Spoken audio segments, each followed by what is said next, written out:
Imagine being like the absolute most powerful human being on the face of the earth. Right. I mean, you have an empire that stretches further than Alexander the Great's. You live in this magnificent palace with 270 gorgeous, sprawling pavilions. Just massive. Exactly. You have absolute granular control over millions of lives. You sleep in a different, highly secure bed every single night. I mean, you are completely untouchable. Or so you think, anyway. Right.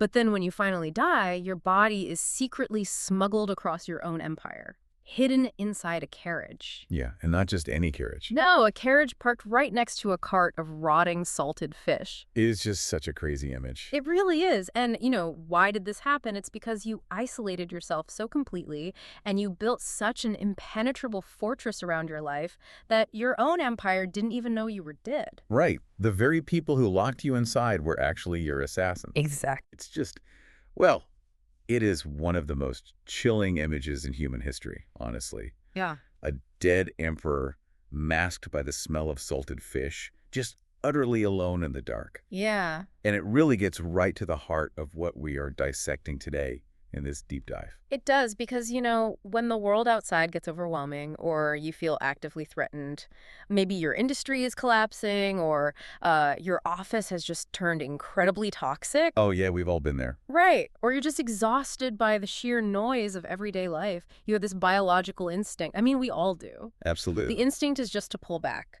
to retreat, lock the door, put your phone on, do not disturb, and just build a wall between yourself and whatever is out to get you. Right, because it feels like the most natural, logical, safe thing in the world to do. Exactly. It feels safe. It's a primal defensive mechanism. Mm-hmm. We basically equate separation with safety. Now, the lizard brain tells us that if nothing can reach us, then nothing can hurt us. Makes sense on a biological level. It does. Yeah. But when you step into the world of historical strategy and really the brutal mechanics of human power, that instinct is flipped completely upside down. Completely backwards. Right. The strategic landscape tells us our survival instincts are actually entirely wrong. Which is, frankly, terrifying. It is. But that's exactly why you and I are going on this deep dive today. We are exploring a really counterintuitive, unapologetic rule of power. And that rule is basically do not build fortresses to protect yourself. Right. Isolation is dangerous. Yes. And our mission for you, the listener, is to really understand why your instinct to hide from danger is actually a death sentence. Yeah. And conversely, how true safety is only ever found right in the middle of a crowded room. Exactly. The core premise we have to accept here is that the world is dangerous. I mean, threats are everywhere. Oh, for sure. So the impulse to build a fortress is totally understandable. But a fortress, whether it is made of literal stone walls or, canceled meetings and closed office doors, it cuts you off from the absolute lifeblood of survival. Information. Yes. It cuts you off from information. It just makes you blind. It makes you blind. And paradoxically, it makes you a massive target. Wait, a target? How does hiding make you a target? Well, think about it. When you retreat into a fortress, everyone knows exactly where you are. You lose your mobility. Oh, right. You're pinned down. Exactly. Right. You lose your ear for the whispers of the crowd. You are actually shielded from your enemies by the crowd, not by a wall. That is such a huge paradigm shift. Okay, let's unpack the mechanics of this. Because to really understand how a fortress becomes a death trap, we need to go back to that dead emperor in the fish cart. We do. We are looking at China, specifically the years 221 to 210 BC. Right, and a man named Shih Huang Ti, the first emperor of China. And the sheer scale of this man's power is, well, it's difficult to even wrap your head around. He was a monumental, terrifying figure. I mean, he started as the king of Qin, which was just one of several warring states at the time. Right. But the writers of his own era described him in these incredibly vivid, almost predatory terms. Oh yeah, I have the quote right here. They wrote that he had a waspish nose, eyes like slits, the voice of a jackal, and the heart of a tiger or wolf. I mean, wow. Right. If a historian describes you as having the voice of a jackal and the heart of a wolf, you are clearly not a middle management type. No, definitely not. You are an apex predator. Precisely. Yeah. And he operated exactly like one. He used this crazy combination of unbridled violence and brilliant trickery to just swallow up all the surrounding kingdom. Just ate them up. Yeah. And he didn't just conquer them, he completely dismantled their entire way of life to forge a single unified nation. And the logistical control he demanded was just absolute. I mean, he didn't just say, okay, I'm the boss now, everyone pay your But taxes. he went way deeper than that. He systematically broke down the entire feudal system. To prevent the conquered royal families from starting rebellions in their home territories, he actually forced 120,000 royal families to physically pack up their lives and move to his capital city. Which is just a logistical nightmare. Right. It's a masterclass in paranoia. Yeah. Think about the resources required to uproot 120,000 aristocratic families just so you can keep an eye on them. It's staggering. It really is. And he went even further.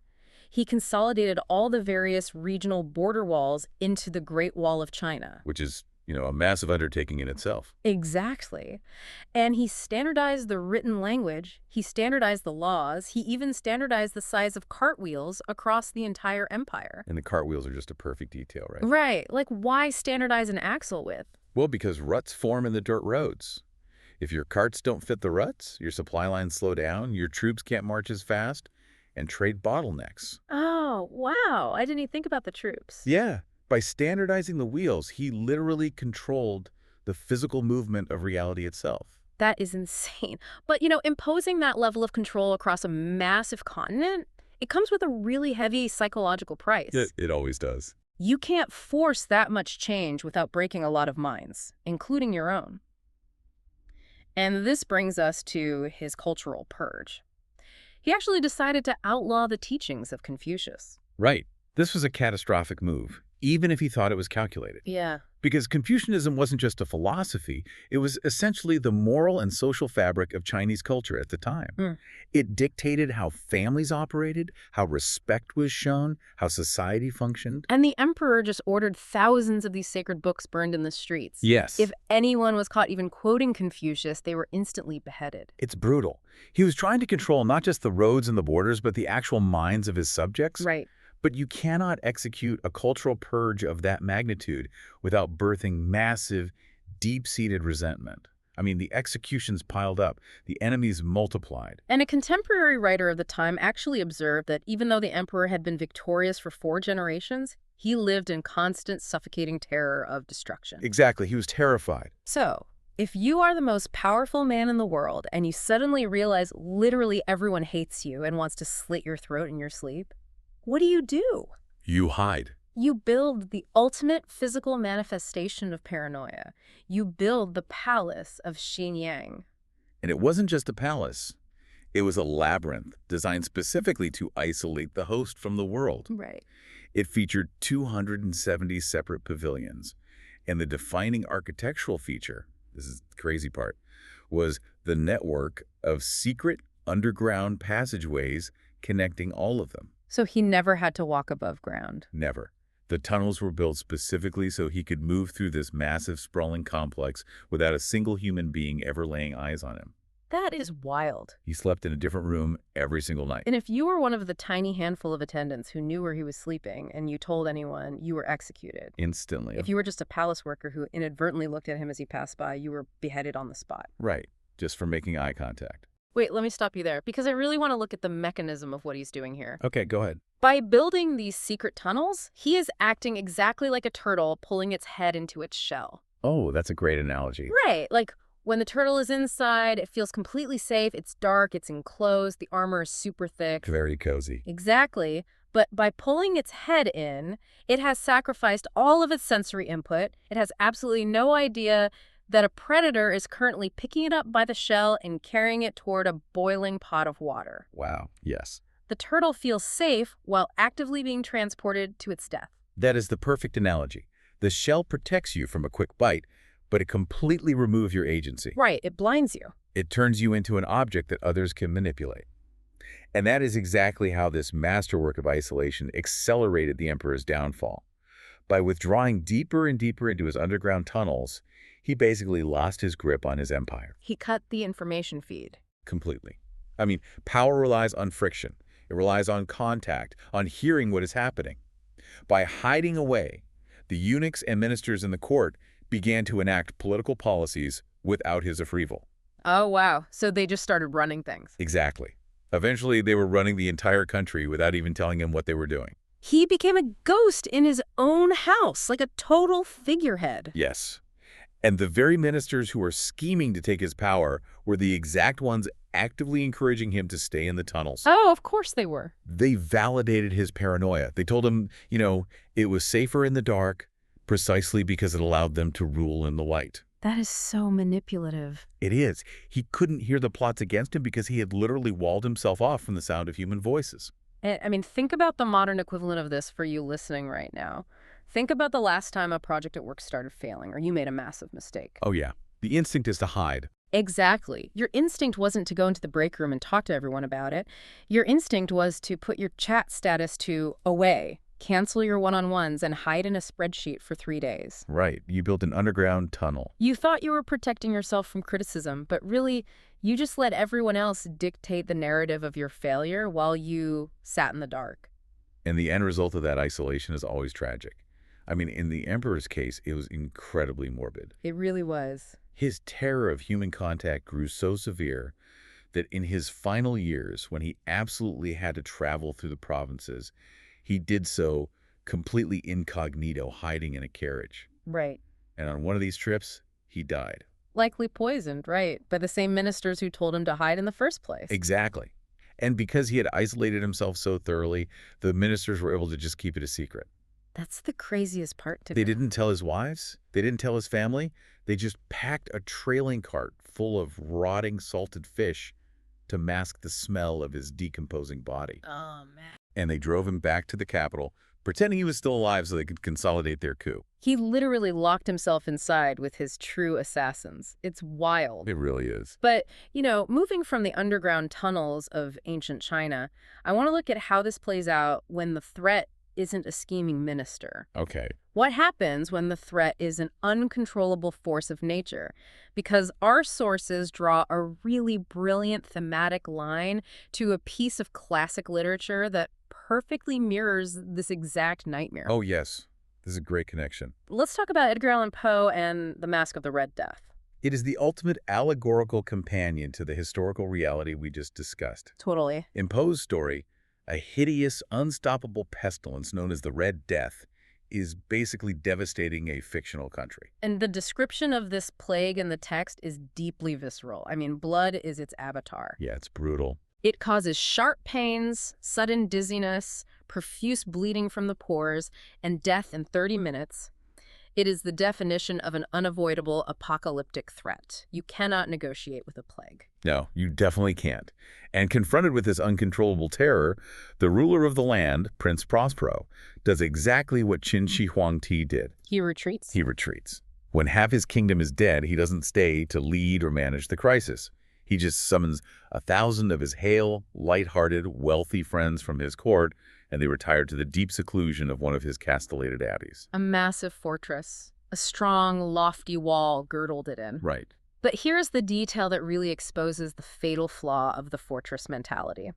When the courtiers enter the abbey, they don't just lock the heavy iron doors. No, they go way further. They bring out furnaces and massy hammers, and they physically weld the iron bolts shut. That is a crucial distinction. They resolve to leave absolutely no means of ingress or egress. By welding the gates, they are making a permanent, arrogant declaration. Like what? Like, we have severed ourselves from reality. The external world can take care of itself. Right. It's a total illusion of control. Exactly. Because inside this welded iron bubble, Prospero provides every appliance of pleasure. They have wine, ballet dancers, musicians. All the distractions. Yeah, they have improvisatori, which were, entertainers who would improvise poetry and songs on the spot. Right.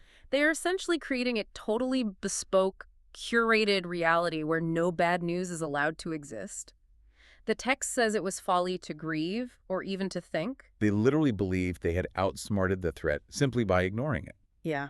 And here, we really must bring in a brilliant analytical framework from Niccolo Machiavelli. Oh, I love Machiavelli's take on this. Machiavelli looked at fortresses, not through a literary lens, obviously, but through a strictly military and strategic one. Right.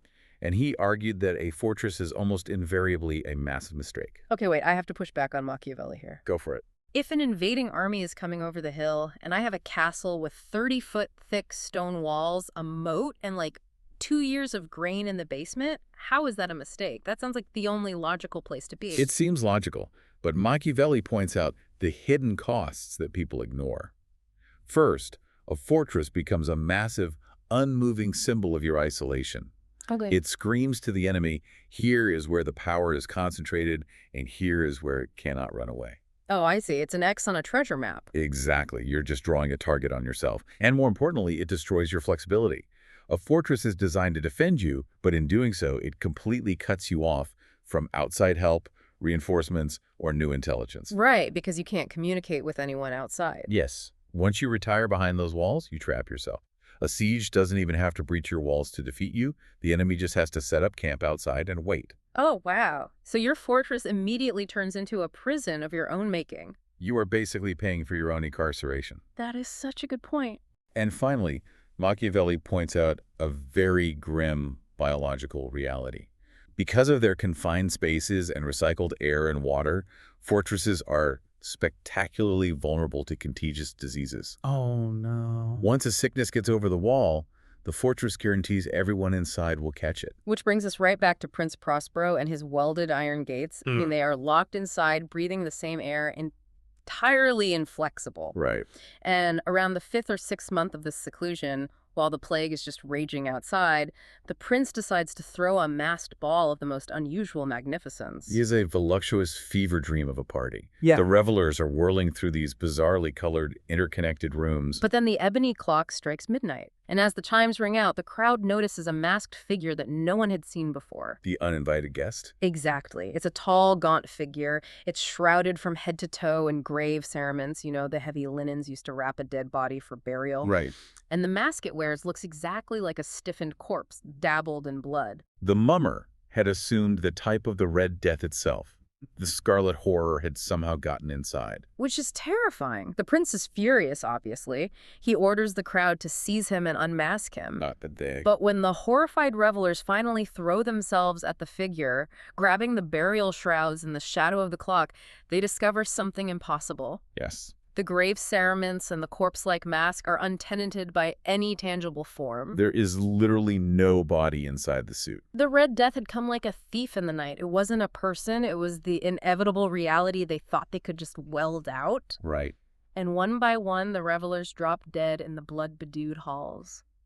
The plague holds illimitable dominion over all. It is a masterpiece of horror, but more importantly for us, it is the ultimate metaphor for how we handle career and social threats today. Totally. I mean, you aren't hiding from a literal medieval plague in a walled abbey. But think about what you do when your industry starts shifting, or a new technology threatens your job, or you face a wave of harsh professional criticism. You build a psychological abbey, you retreat into an echo chamber. You surround yourself only with yes men, agreeable friends, and comforting distractions. Exactly. You stop reading the industry news that scares you. You literally weld the gate shut to critical feedback. And you throw a party inside your own head, Yeah. pretending the external threat will just take care of itself. But the Red Death, whether that is market irrelevance, being outmaneuvered by a rival, or technological obsolescence, it doesn't disappear just because you stopped looking at it. No, it seeps in under the door. And because you welded your gates shut, because you cut off all your networking and outside information, you have absolutely zero ability to maneuver when the threat finally breaches your walls. You are just paralyzed. Completely paralyzed. So this is the ultimate dilemma. If hiding behind secret tunnels gets you assassinated by your own staff, and welding yourself inside a fortress just traps you with the plague, what is the alternative? Right. Because the threats are real. The world is dangerous. If locking the door makes me a blind target, how do I stay safe when I am surrounded by people who actively want to destroy me? It's a great question. Because standing in a crowd seems like suicide. I mean, Julius Caesar stood in a crowd and he got stabbed 23 times. That is the perfect question, and it requires a really profound shift in how we view power. Okay. To understand the alternative to the fortress, we have to look at a 17th century French king who mastered the exact opposite of isolation. We have to examine Louis XIV and the architecture of circulation. Okay, set the stage for us. What was Louis XIV dealing with? Well, to understand Louis's genius, you really have to understand the trauma of his early life. He came to the throne at the tail end of a massive, brutal civil war in France, known as the Fronde. What was the Fronde about? Like, who was fighting whom? The principal instigators of the Fronde were the French nobility, the high-ranking dukes, lords, and princes. They deeply resented the growing, centralized power of the French monarchy. They looked back longingly at the old feudal days, where a duke was basically a king in his own local fiefdom, accountable to almost no one. So they tried to violently overthrow the centralized government to get their independence back? Exactly.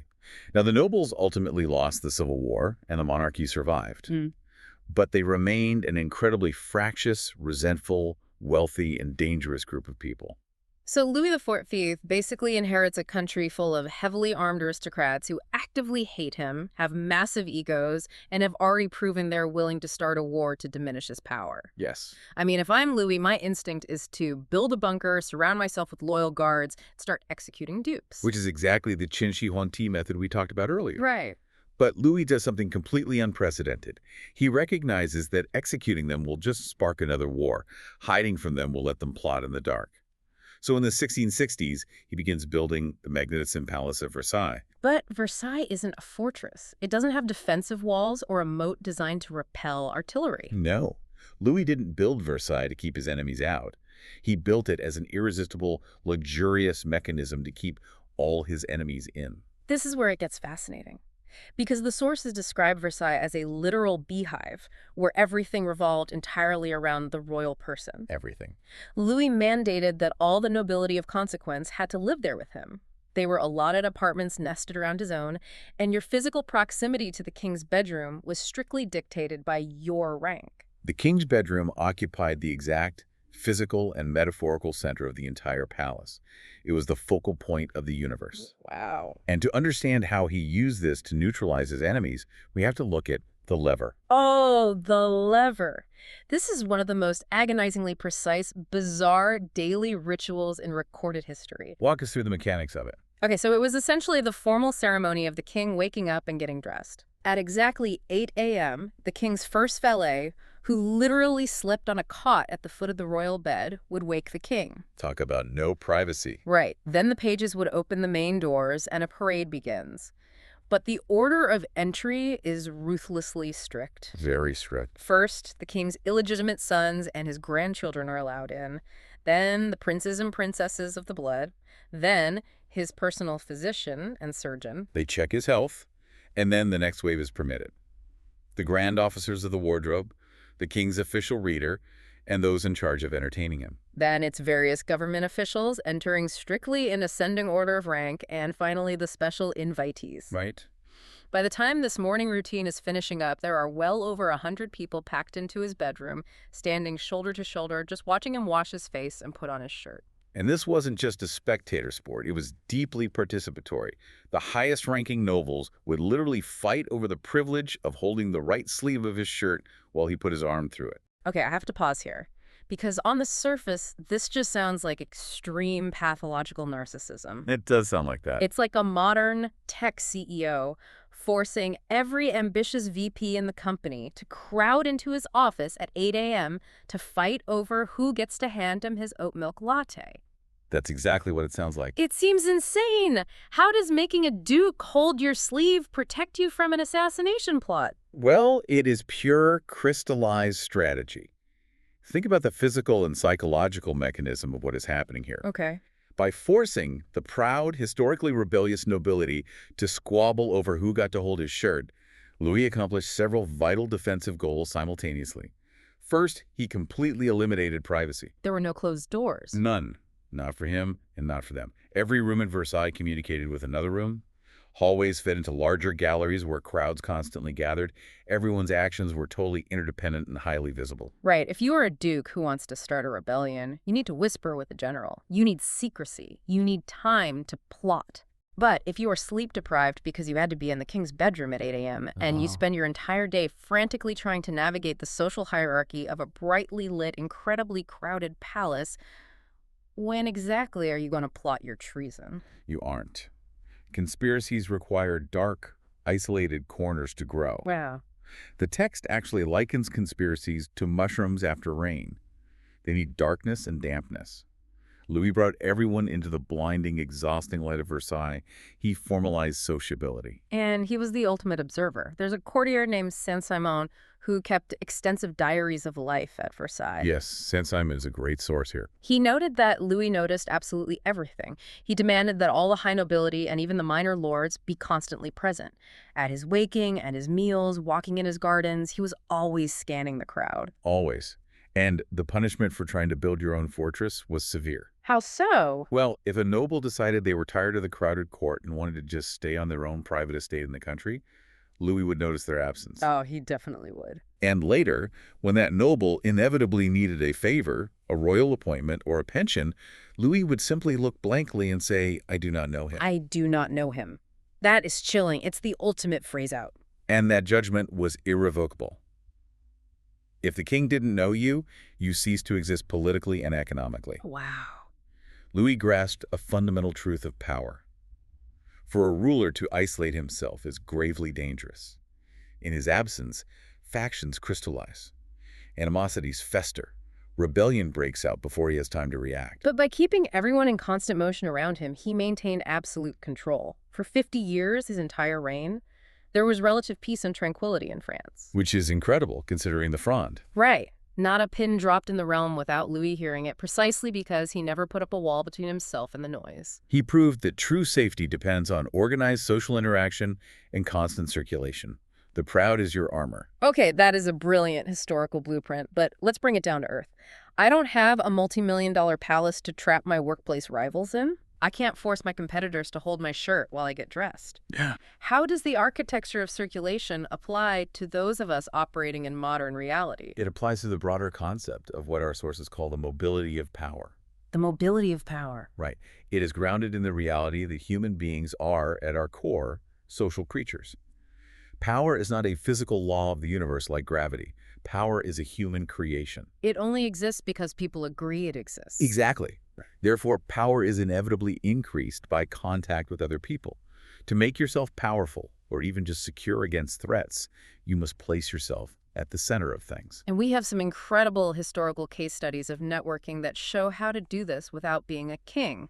Take the Roman statesman Cicero. Oh, Cicero is a fascinating example of upward mobility through circulation. Yeah. He was born into the lower nobility, meaning he was an outsider.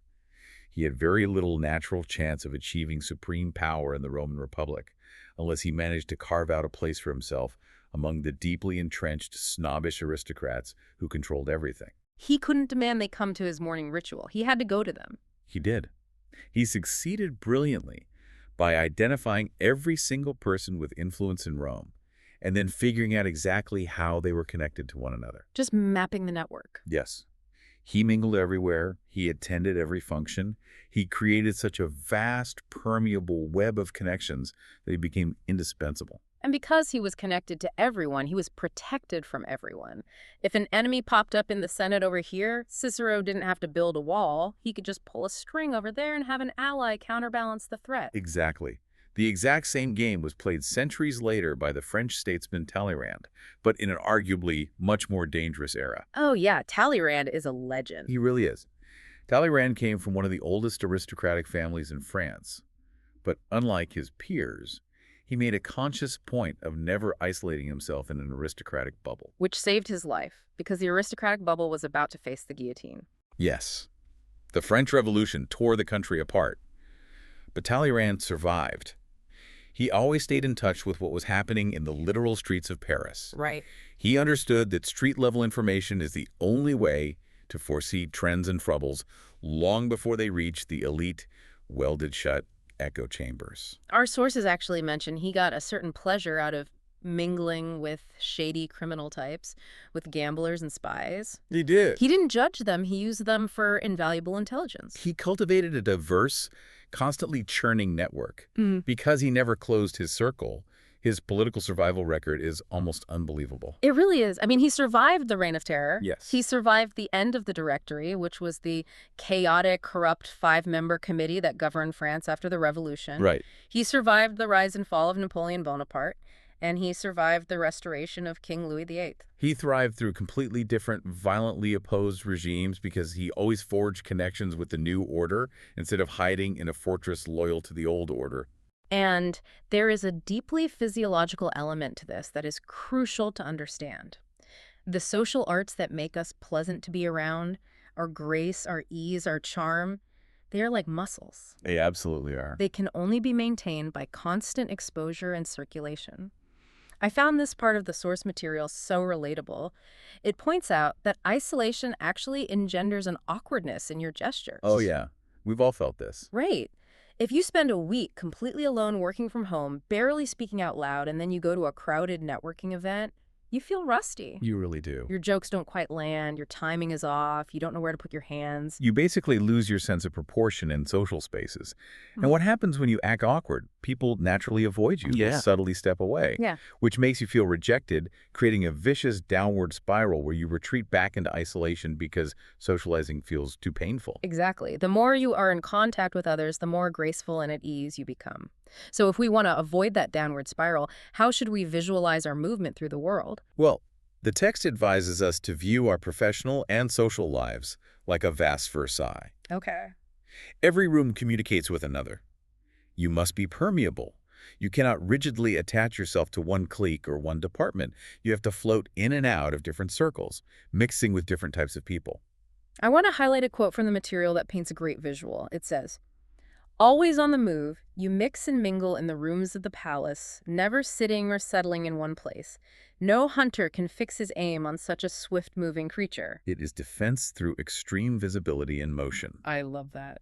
By constantly connecting, you protect yourself from plotters, because they cannot keep secrets from you, and from enemies, because they cannot isolate you from your allies. Okay, I love the swift-moving creature concept, but I have a major pushback here. Why, what is it? What about the people who make things? What about creators, writers, programmers, architects, or deep work professionals? People who need intense, unbroken focus to produce anything of value. That is a very fair point. Doesn't constantly circulating and going to parties actively destroy your ability to do deep work? It is a profound tension. And it brings us to one of the most tragic case studies in our sources. It shows exactly what happens when a creative mind tries to build a fortress to protect its work. Oh, you mean Pontormo? Yes, Yeah. this is the madness of solitude and the story of the Renaissance painter Quaquapo da Pontormo. Let's set the scene in Florence, Italy, in the year 1545. The ruler of the city, Duke Cosimo I de' Medici, wants to ensure his legacy. He decides to commission a massive series of frescoes for the main chapel of the Church of San Lorenzo. It is a highly coveted commission. He has the greatest painters of the Renaissance to choose from, but he selects Pontormo, who is getting older, and sees this as his final, defining masterpiece. Pontormo wants to swing for the fences. He decides he is going to outdo Michelangelo's Sistine Chapel. Which is a huge goal. It is, but the sheer weight of that ambition breaks him. He develops this intense, suffocating paranoia that other artists are going to sneak in and steal his ideas before he can finish. So what does he do? He builds a fortress. Exactly. His first action is to order the chapel closed off completely with thick walls, wooden partitions, and heavy blinds. He wants absolute darkness from the outside world. No one is allowed to witness the creation. And when some young local artists inevitably break into the chapel out of sheer curiosity, Pontormo doesn't just kick them out. He experiences a total psychological collapse. Yeah, he seals the chapel off even further. He completely barricades himself inside the dark. This begins an agonizing 11-year descent into madness. He works on this chapel for over a decade, painting massive, complex biblical scenes. The creation, Adam and Eve, Noah's Ark, Christ raising the dead on Judgment Day. But he almost never leaves the physical space of the chapel. He develops a profound phobia of human contact. He lived entirely inside his own head, staring at his own paint strokes. And the tragic end is that he died before completing the frescoes, and time eventually destroyed what was left of them. But we actually know exactly what they look like, thanks to Giorgio Vasari. Yes. Vasari was a great Renaissance writer, historian, and a personal friend of Pontormo. He was one of the first people permitted inside the chapel to review the frescoes shortly after the artist's death. And Vasari's review of this 11-year, entirely isolated endeavor is just devastating to read. It really is. Vasari found a masterpiece of chaos. He described a total lack of proportion throughout the entire chapel. Scenes bumped violently against other scenes. Figures in one biblical story were wildly, nonsensically juxtaposed with those in another. Pontormo had become entirely obsessed with microscopic detail. He was painting individual muscles and twisted expressions perfectly, but because he was standing 2 inches from the wall for 11 years without ever stepping back to talk to another human being, he had completely lost any sense of the overall composition. Vasari actually wrote that trying to look at the massive painting made him feel like he would go mad and become entangled in this painting, just as I believe that in the 11 years of time Jacopo spent on it, he entangled himself and anyone else who saw it. That is the ultimate danger of isolation for anyone doing complex work. Whether you are painting a fresco or coding a software platform, if you build a fortress around your work and refuse to circulate, you lose your sense of proportion. You become obsessed with the tiny details you can control in your little bubble, but you lose the larger picture of what the market actually needs or how humans actually interact with it. Your work develops an extravagant ugliness. It no longer communicates with anyone outside your own head, and therefore, it is powerless. And the sources contrast Pontormo's failure directly with the success of Shakespeare. Why is William Shakespeare the most universally famous writer in human history? It's not because he locked himself in a tower with a quill. It's because he wrote for the chaotic, filthy, popular stage. Exactly. Shakespeare opened himself up to the masses. He was constantly receiving immediate, visceral feedback from the audience. If a scene was boring, the groundlings would throw things at the actors. He adapted, he tweaked, he made his work accessible and resonant to everyone regardless of their education or taste. He circulated his ideas. There is a brilliant quote here from Dr. Samuel Johnson that sums up the Pontormo tragedy perfectly. He said, "Solitude is dangerous to reason without being favorable to virtue. Remember that the solitary mortal is certainly luxurious, probably superstitious, and possibly mad." And possibly mad. When you isolate yourself, you lose the friction of reality that keeps your brain tethered to sanity. Okay, we've covered a lot of ground. Isolation ruins emperors by blinding them to the assassins in the hallway. It ruins artists by destroying their sense of proportion and entangling them in madness. It invites the plagues we try to avoid. It seems overwhelmingly clear. But I have to ask the final nuanced question. Is there absolutely any very scenario in our sources where closing the door, putting up a wall, and seeking solitude is actually the correct strategic move? We must acknowledge the nuance here. The text does present an exception to the rule, a reversal. There is one specific cognitive function that constant human contact simply cannot facilitate, and that is deep objective thought. Right? Because when you are constantly circulating in the crowd, you are subject to the immense weight of society's pressure to conform. The lack of distance from other people can make it impossible to think clearly about the overarching patterns of what is actually going on around you. You can't see the forest if you are constantly shaking hands with the trees. Precisely. So, as a strictly temporary recourse, a strategic retreat into isolation can be necessary to gain perspective. The prime historical example our text provides is Niccolò Machiavelli himself. The guy who told us not to build fortresses. Exactly. Machiavelli could only write his groundbreaking masterpiece of political strategy, The Prince, when he was forcibly exiled to a quiet farm, completely isolated from the daily, noisy political intrigues of Florence. He needed that absolute distance to see the chessboard clearly, to map out the grand strategies of power without being distracted by the daily gossip of who said what to whom. But our sources include some incredibly heavy, flashing red light caveats here. They do. They compare temporary isolation to a highly potent, toxic medicine. Right. A tiny drop of that medicine might cure your lack of perspective and allow you to write a brilliant book. But a full dose will permanently poison your mind. The dangers of long-term isolation cannot be overstated. If you stay on that farm too long, the text warns that prolonged solitude begins to sire strange and perverted ideas. While you might initially gain perspective on the larger picture, you eventually lose a sense of your own smallness. You lose your limitations. Because there is no one around to disagree with you, you start to think your thoughts are reality. And the most terrifying warning from the text is how insidious this process is. It notes that the more isolated you become, the harder it is to break out of it when you finally realize you need to. Solitude sinks you deep into its quicksand without you even noticing. It feels comfortable right up until you drown. It is a trap of your own making. Therefore, the ultimate unbreakable rule for solitude is this: use it only as a last resort. Use it strictly in small, controlled doses for specific, deep thought purposes. And most importantly, always keep your way back into society open. Never, ever weld the gate shut. What a journey this has been. Let's recap what we've unpacked here today. We started by seeing how literal, physical fortresses can become tombs. We watched Shih Huang Ti build 270 underground pavilions to hide from his enemies, only to realize he had tracked himself inside with his own assassins, dying completely cut off from the empire he built. We watched Prince Prospero build a psychological and physical fortress, welding the iron gates shut to escape the Red Death, only to discover that you cannot lock out the inevitable.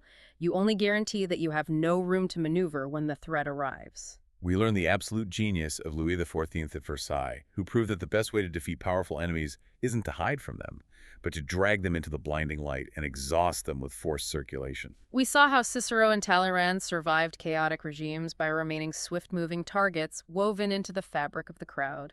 And we witnessed the heartbreaking tragedy of Pontormo, a brilliant artist who boarded up his chapel and slowly went mad, proving that cutting off human feedback destroys our sense of proportion and ruins our life's work. So, to you, listening to this right now, when things get chaotic at work or in life, when the pressure mounts, and your deepest, most primal instinct screams at you to retreat, to go dark, and to close yourself off, fight it. Step directly into the crowd. Be the swift-moving creature that cannot be targeted. Rely on the friction, the information, and the protective connections of your network, not the brittle, blind strength of a closed door. Keep your eyes open, keep moving, and force the world to deal with you in the light. And I want to leave you with one final thought to mull over as you go about your week. We've talked a lot about the physical fortresses of the past built of stone, iron, and secret tunnels. And we've talked about the social fortresses of the modern workplace built of closed office doors and canceled meetings. But what about the invisible digital fortresses you are accidentally building around yourself right now? With your perfectly curated algorithms, your blocked accounts, and your flawlessly customized echo chambers, what realities are you completely blind to? And who is currently ruling your world while you sit inside your feed thinking you are perfectly safe? Thank you so much for joining us on this deep dive. Keep circulating, keep your doors open, and we will see you next time.